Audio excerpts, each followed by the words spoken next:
자, 오늘은 이제 과학제재 부분의 글 읽기를 한번 들어가 볼 거예요. 자, 이 글은요, 이제 설명문에 해당하는 글이라고 볼 수 있어요. 자, 설명문은 설명하는 글이기 때문에 당연히 객관적인 태도를 유지하고 있다라는 거죠. 자, 이 글은 설명문. 자, 객관적인 태도로 무엇에 대해서 설명하나 봤더니 일단 진화론에 대해서 이야기를 할 거예요. 그래서 이 글의 이제 소재이겠죠. 제재는 진화론입니다. 진화론에 대해서 무슨 얘기를 하나라고 봤더니 사람들이 진화론에 대해서 가지는 오해가 있어요. 그래서 일반적인 사람들의 오해에 대해서 글쓴이가 이제 반박을 할 거예요. 그래서 사람들이 생각하는 거는 오해이고 실제 진화론에서 이야기하는 건 무엇인지에 대해서 좀 얘기를 한번 깊게 들어가 볼 거예요. 자, 그럼 글을 읽으면서 한번 정리를 좀 해볼게요. 자, 일단 처음 부분부터 한번 시작을 해봅시다. 자, 사람들은 흔히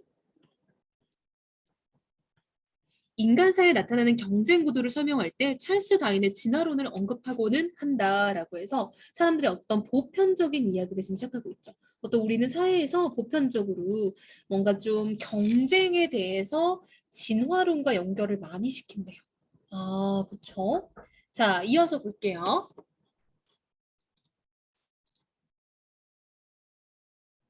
자, 세상에 존재하는 모든 부조리와 불평등의 근원은 약육강식과 적자생존의 원리이고 진화론은 이를 잘 뒷받침해준 논리라고 생각한대요. 아, 지금 무슨 말인가 봤더니 사람들이 약간 진화론에 대해서 좀 단단히 오해하는 게 있다라고 보는 거야. 이 사람은 무슨 말이냐? 세상에 존재하는 이런 부조리, 불평등 이런 것도 있죠. 이런 게 다 약육강식과 적자생존이라고 생각을 한대요. 보통 사람들이. 그리고 그 약육강식과 적자생존이 바로 진화론에서 나왔다라고 보는 거예요. 따라서 이렇게 진화론이라는 게 사람들 입장에서는 굉장히 이미지가 좋지 않은 학문이다라고 보는 거죠. 이해됐어요? 자, 사람들은 보통 진화론에 대해서 약간 이런 생각을 가지고 있대요. 그쵸? 확실히 진화론이 지금 약간 이미지가 안 좋은 거죠. 하지만 과연 그럴까? 사실 진화론만큼 많은 오해를 받은 과학 이론은 드물다라고 해서 자, 이 사람은 지금 이런 오해에 대해서 풀고 싶다라는 걸 알 수 있겠다. 그렇죠? 오해에 대해서 풀고 싶네요. 자, 이 문단 볼게요. 많은 사람이 진화에는 우열관계의 바탕을 둔 특정한 방향이나 목적을 향하는 성질이 있다라고 오해한다. 자, 우리 오해에만 초록색 부분 한번 쳐볼게요. 자, 사람들은 우열관계의 바탕을 둔 특정한 방향, 목적을 향하는 성질이 있다라고 오해를 한대요. 즉, 같은 말이죠. 세월이 지날수록 생물체는 이전보다 더 훌륭한 것이 되어 이상적인 생물체의 모습에 한 발씩 가까워지며 열등한 존재는 진화를 거쳐 고등한 존재로 발전된다고 여긴다. 이건 역시 오해라는 거죠. 얼핏 보면 생물체가 진화를 거쳐 단순한 존재에서 복잡한 존재로 미성숙한 개체에서 성숙한 개체로 바뀌는 듯 보여 진화가 발전과 개선을 내포하고 있다라고 생각한대요. 다 오해라는 거야. 이해됐어요? 자, 여기 있는 게 다 사람들의 오해라고 생각을 한대요. 이 사람은. 쉽게 생물체의 변이는 우연적인 사건이지만 오랜 세월을 거쳐 누적되다 보면 마침 누군가의 의도를 가지고 특정 개체만 선별해낸 듯 뛰어난 형질을 지닌 생물종이 남는 경우가 있기 때문이래요. 자, 그럼 이거는요. 화자가 생각하는, 즉 글쓴이가 생각하는 오해의 이유라는 거죠. 아, 이러한 특성 때문에 사람들이 오해하는 것 같다라고 글쓴이가 추측하고 있는 거야. 글쓴이가 추측하는 사람들의 오해의 이유겠죠. 하지만 역설이네요. 생물체의 진화가 환경에 더 잘 적응한 개체가 선택되는 방식으로 이뤄왔기 때문에 일어난 결과일 뿐, 즉 우연의 결과이다라는 거예요. 애초에 그런 결과라는 건 뭐겠어? 뭔가 더 열등한 것에서 우등한 것으로 넘어간다라는 것은 아니라는 거죠. 자, 이어서 이제 중간 부분에 본격적으로 들어올 거예요. 하지만 여전히 또 역접이 걸렸네요. 우리는 여전히 진화론이라는 말을 들으면 약육강식과 적자생존이라는 말을 먼저 떠올린대요. 아, 그러니까 여전히 사람들은 이러한 오해, 인식이 있다라는 거죠. 사실 적자생존이나 약육강식이라는 말을 처음 쓴 사람은 다윈이 아니라 동시대의 영국 철학자이자 경제학자였던 스펜서였대요. 아, 그럼 굉장히 억울하겠다. 그렇죠? 이런 말은 사실상 스펜서가 쓴 말인데 다윈이 쓴 것처럼 지금 오해가 많이 퍼져 있다라는 거네. 당시 스펜서는 인간의 사회 발달 과정을 설명하기 위해 생명체의 진화 이론을 끌어들였다. 스펜서는 사회를 하나의 유기체로 보는, 즉 초유기체.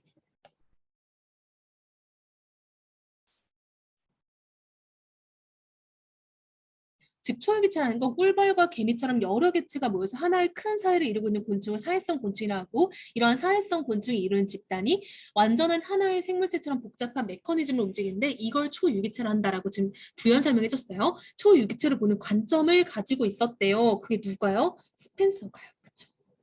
다윈이 아니라 스펜서가 사회가 생물체와 같은 특성을 가진다면 사회의 발달 과정 역시 생물체와 같을 것이라고 생각했기 때문이었다. 즉, 생물체가 단순한 것에서 복잡한 것으로 진화했듯이 사회도 단순한 구조에서 복잡한 구조로 진화할 것이다. 라고 이 사람이 생각을 했대. 왜? 공통점이 있으니까. 그런 걸 유추라고 하죠. 그리고 쥐가 고양이의 먹이가 되고 정어리가 갈매기의 먹이가 되듯이 단순하고 약한 동물은 복잡하고 힘센 동물의 먹이가 되고 사회적 약자는 권력과 힘을 가진 이에게 늘 수탈당할 수밖에 없다는 논리를 펼쳤대요. 그리고 이를 적자생존과 약육강식이란 말로 압축해냈대요. 누가? 스펜서가요. 이렇게 스펜서에 의해 다인이 주장한 생물학적 진화론은 인간 사회의 변화 과정을 설명하는 사회 진화론으로 확장되었대요. 한마디로 사람들이 알고 있는 약육강식, 적자생존이라는 거는 다윈의 이야기가 아니라 스펜서의 이야기였다라는 거네. 애초에 스펜서가 말했던 약육강식과 적자생존의 말이 어째서 다인이 말한 것을 왜곡되어 알려졌는지 알 수가 없대. 답답하네. 다인은 자신의 책 어디에서도 약육강식에 관해 이야기한 바가 없대, 여러분. 자, 다인의 책에는 약육강식이란 말이 절대 없다는 거야. 적자생존의 단어 역시 초기 판본에서 나타나지 않는데요. 한마디로 적자생존이란 말 역시 처음 다윈이 책을 썼을 때는 없었다는 거야. 종의 기원 제5판을 찍을 때쯤에 다윈은 스펜서가 말한 적자생존의 단어가 자신의 이론을 설명하는 데 도움이 될 거라 생각해서 이를 채택했을 뿐이래. 한마디로 스펜서가 한 말을 오히려 다윈이 이용했다라는 거예요. 다윈이 진화해서 주로 선택한 주요 단어는 자연 선택이라는 단어였대요. 적자생존 뭐 이런 말이 아니라. 자, 사실 다윈이 주목한 지점은 생물체에 일어나는 변이의 다양성이었대요. 특히 유성생식이라는 생물체는 암수 유전자를 섞어야만 후손을 낳을 수 있는 특성상 조금씩 다른 자손을 낳는다. 이 자손은 각자 환경에 기대어 살아가기 시작하는데 그 가운데서 주변 환경에 조금 더 잘 적응한 개체는 살아남아 자신의 유전자를 후손에게 물려줄 가능성이 커진다. 초기에는 이 변이로 인한 차이가 거의 눈에 띄지도 않지만 오랜 세월 동안 변이가 쌓이게 되면 어느 순간 눈에 띄는 차이가 나타나게 되고 이것이 그 생물종의 특징으로 자리를 잡게 된다라는 거죠. 즉 이거는 이제 다윈이 주목한 어떤 자연 선택의 과정이겠죠. 자연 선택으로 인해서 이제 그 생물종이 살아남는 과정이네요. 자, 5문단 볼게요. 다윈은 이러한 변이가 쌓여 점차 환경에 더 잘 적응된 방식으로 변화한다고 생각했다. 하지만 더 잘 적응한 방식이 오로지 한 가지 방식뿐이라고 말한 적은 없대요. 오히려 자연 선택의 다양성에 대해서 더 많은 주의를 기울였대요. 좀 더 구체적으로 말하자면 다인은 변화는 생명체가 환경에 더욱 잘 적응하기 위해서 번식 행위를 통해 우연히 이루어진다라고 했대. 그 과정에 어떤 외부의 힘이 개입하여 작용하지 않고 모든 생명체는 우열이 없다라고 썼대요. 그러니까 한마디로 정말 사람들이 다윈에 대해서 많이 오해하는 거죠. 즉 다윈은 그냥 생물체가 어떻게 적응하는지가 중요하다라고 본 거지 어떤 생물체가 우등한 것이 살아남는다라고 보는 건 아니라는 거야. 이글 어디에서도 약한 것이 강한 것보다 열등하며 강자가 약자를 짓밟아도 좋다는 뜻은 담겨있지 않대요. 즉 이게 바로 여러분 사람들이 생각하는 오해인 거잖아요. 그렇죠? 사람들이 다인의 진화론에 담겨있는 어떤 오해가 과연 이런 건데 다인은 그런 얘기를 한 적이 없다는 거야. 다인은 다양한 생물종을 관찰한 뒤 생물체를 있게 한 원동력은 환경에 적응하며 얻게 된 다양성이다라고 결론을 내렸대요. 그러니까 우리들의 생각과는 달리 다인은 굉장히 열려있는 사람이었다. 다윈은 획일성보다는 다양성에 더욱 주목했다라는 걸 알 수 있대요. 다윈 핀치라는 별명으로 잘 알려진 갈라파고스 핀치에 관한 연구가 뚜렷이 드러난다. 1835년 9월 남아메리카 에콰도르의 서쪽 해안에서 1000km 떨어진 곳에 있는 갈라파고스 제도에 도착한 다윈은 이 섬에 서식하는 핀치를 통해 흥미로운 사실을 발견했대요. 갈라파고스 제도에는 모두 13종의 핀치가 서식하는데 이들의 크기나 습성은 비슷하지만 부리의 모양은 천차만별이었대요. 이들 핀치는 저마다 독특한 부리 모양을 가지고 있는데 그 모양은 주로 그들이 먹는 먹이와 관련이 있었다. 예를 들어 나무 껍질 안쪽에 숨어있는 벌레를 잡아먹는 핀치는 단단한 나무 껍질 속에 부리를 밀어넣고 벌레를 찍어 올리기에 유리한 긴 주삿바늘처럼 생긴 부리를 가지고 있고 첫 번째 유형이네요. 견과류나 씨앗을 주시로 삼는 핀치는 단단한 껍질을 부술 수 있는 튼튼하고 강한 지렛대 모양의 부리를 가지고 있었대요. 갈라파고스 제도에 사는 13종의 핀치는 모두 부리의 모양이 달랐고 부리들만큼이나 그들의 먹잇감도 달랐다. 즉 다양성이죠. 다이는 굉장히 이런 다양성에 주목을 했다라는 거 알 수 있겠네요. 자, 7문단 한번 볼게요. 다이는 다양한 핀치의 부리 모양과 먹이의 관계를 관찰한 결과 13종의 핀치는 원래 하나의 종이었으나 오랜 세월 저마다 처한 환경에서 가장 능률적으로 구할 수 있는 먹잇감을 찾는 동안에 다양하게 변이했다라고 봤대요. 여기서 흥미로운 것은 시간의 흐름에 따라 핀치들이 하나의 우수한 종으로 통합된 쪽이 아니라 여러 개의 다양한 종으로 쪼개졌다는 것이다. 그렇죠? 또한 이들의 먹잇감이 구하기 쉽고 찾기 쉬운 한 종류로 모이지 않고 다양하게 세분화되었다는 점도 역시 주목할 만하대요. 만약 13종의 핀치가 모두 한 가지 먹잇감에만 집착했다면 어땠을까? 아마 먹잇감이 부족해져서 갈라파고스 제도에 사는 핀치의 수는 훨씬 적었을 것이다. 그러나 13종의 핀치는 각자 처한 환경에 따라 작은 곤충, 큰 곤충, 날아다니는 곤충, 나무 껍질 안쪽에 쌓여있는 곤충, 딱딱한 씨앗과 부드러운 열매 등 종마다 다양한 먹잇감을 택하는 전략을 취했고 그 결과 종끼리 경쟁할 필요가 없어서 더 많은 핀치가 살아갈 수 있게 됐대요. 이렇듯 담이 생각하는 진화의 가장 큰 무기는 다양성의 증가였대요. 아, 다이는 애초에 뭐 하나가 살아남는 걸 말한 적이 없다는 거네. 자, 8문단 볼게요. 자연계에서 이러한 예는 무궁무진하다. 심지어 누군가의 쓰레기일지라도 이를 활용할 줄 아는 다른 누군가의 귀중한 자원이 될 수 있다. 소의 배설물이 새똥구리에겐 더없이 훌륭한 먹잇감이 되고 첫 번째 예시. 악어의 이빨에 낀 찌꺼기를 다 악어새에게는 일용할 양식이 된 동물들의 모습을 보며 오로지 타인을 짓밟아야만 살 수 있다는 잔혹한 약육강식과 적자 생존의 논리는 생태계에 대한 모독으로 느껴지네. 한마디로 인간이 더하다는 거지. 이처럼 생물체는 다양성의 증가라는 방식을 통해 저마다 자신에게 적합한 자원을 쓰고 자리를 찾으면서 무리 없이 살아가게 됐대요.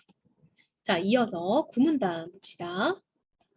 다양한 생물종이 아무리 제각각 다양한 자원을 나누며 살아간다고 해도 생물의 가짓수에 비해 자원의 가짓수는 적을 수밖에 없대요. 한마디로 경쟁을 할 수밖에 없다라는 얘기를 하는 것 같아요. 따라서 같은 자원을 놓고 여러 생물종이 경쟁해야 하는 일은 피할 수 없다. 그러나 이런 상황에서도 서로 다른 종을 없애고 모든 자원을 차지하기 위해 욕심을 부리지는 않는데요. 자연물은 아니 실제로 많은 생물종은 서로를 내쫓기 위해 싸움을 벌이기보다는 오히려 공존하는 방식을 택한대요. 이러한 다양한 예를 들며 실제로 경쟁보다는 공생이 진화의 원동력이라고 주장하는 사람들도 많대요. 자, 이어서 볼게요. 여성 생물학자 린 마굴리스는 새로운 지금 생물학자가 나오고 있어요. 공생진화론을 주장하는 학자의 한 사람이다. 공생진화론에 따르면 생명체는 한정된 자원을 놓고 서로 경쟁하기보다는 상부상조 전략을 추구한대요. 지유류는 잘 알려진 공생생물이래요. 첫 번째 예시네. 얼핏 보기에는 이끼처럼 보이는 지유류는 사실 곰팡이나 버섯 같은 균류와 파래나 청각 같은 조류가 한데 어우러진 생물체다. 보통 조류는 광합성을 통해 포도당을 합성한 뒤 이를 독식하지 않고 균류에게도 나눠주어 균류의 생존을 줍는데요. 상부상조네. 한편 조류로부터 포도당을 넘겨받은 균류는 공기 중에 수증기를 흡수하여 조류에게 공급해 조류가 생존할 수 있도록 하며 조류의 포자 방출을 돕기도 한다. 지유류의 공생관계는 너무도 밀접하여 이 둘을 분리하면 단독 생활을 할 수 없을 정도로 서로에 대한 의존도가 강하대요. 지유류는 균류와 조류가 합쳐서 진화한 새로운 생물종이라고 생각될 정도다라고 해서 지금 공생이라고 할까요? 공생 진화론의 한 예시를 지금 보여주는 거죠. 자, 이어서 다음 문단 볼게요. 아마 11문단이네요. 1836년 2월 5년간 비구로 탐험을 마치고 고국으로 돌아온 자이는 자신이 수집한 자료를 바탕으로 생물의 변화에 관해 연구하기 시작했다. 다이는 무려 22년이나 연구를 지속하였지만 좀처럼 이름 세상에 발표하지 못했대요. 1858년 그런 그에게 한 통의 편지가 도착을 했대요. 윌리스는 다윈이 오래전부터 생물의 변화에 관해 연구하고 있음을 알고 자신의 연구에 조언을 구하고자 편지를 보냈대요.